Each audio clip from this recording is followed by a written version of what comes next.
Hello and welcome to David and Rudy's extremely long intro. I'm David. And I am Rudy. Here we have two hydrogen clouds, one larger than the other. In the early universe, there were giant clouds of hydrogen equally spread apart, but due to cosmic background radiation, they got clumped in hotspots. Hold the phone, Rudy. You see this?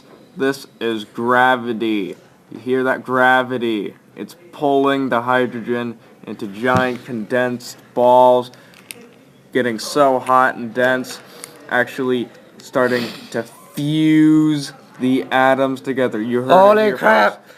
Fuse the atoms. That is creating amazing. New atoms that were not even existent before, called Helium? helium. Yes, helium. Yes, and helium. now it's considered a star. And as you can see right here, it appears that the hydrogen is slamming together to create heliums with their two protons, and together making this new atom through what we call fusion, dispersing lots of energy and caused by strong nuclear force, which overrides the electromagnetic force that would usually keep them apart from each other.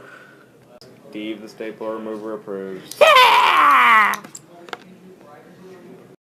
And if you aren't already hyped up, there's a high mass star that's even bigger and combines hydrogen even faster. Yeah. When the two hydrogen atoms collide and become helium, they lose a little bit of mass, which converts into pure energy, which pushes against the gravity that urges the star to implode on itself. So, in these stars, in the fusion itself, it goes to certain layers in each type of star. In the small star, it can turn the helium that it creates from the hydrogen into carbon, but that's usually in the last seconds of its life. And for the larger star, it can turn the helium into carbon, and the carbon into oxygen, the oxygen into neon, the neon into silicon, and the silicon into iron, which causes its death. The high mass stars can't fuse iron because iron is too heavy. Low mass star goes normal, red giant, planetary nebula with white dwarf in the middle, and then black dwarf. Life cycle of a high mass star goes normal, red giant, then it implodes on itself, becomes super duper dense, then explodes into a supernova and either becomes a black hole or a neutron star. There are some vocabulary terms that we did not talk about when we were explaining the life cycle of these different types of stars. One of which is the red giant, which is a super huge star, about 10 times the size of the original star that it came from, which is super hot and super widespread.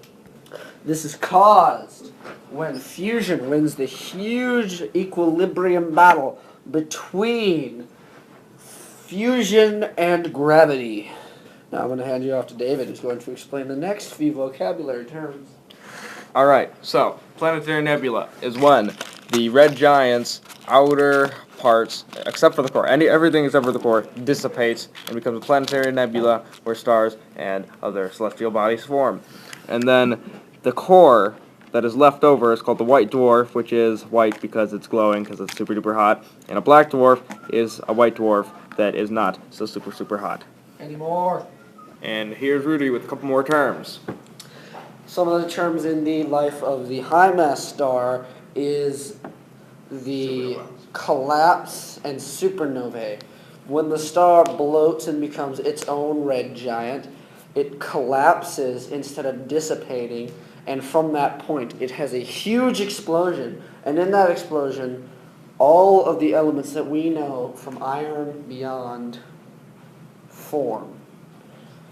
Another term that we didn't talk about is the black hole. The black hole is something that can be created after the supernova. We don't know very much about this, but you probably know quite a bit from science fiction, which seems to demonstrate it fairly well. Nothing can escape.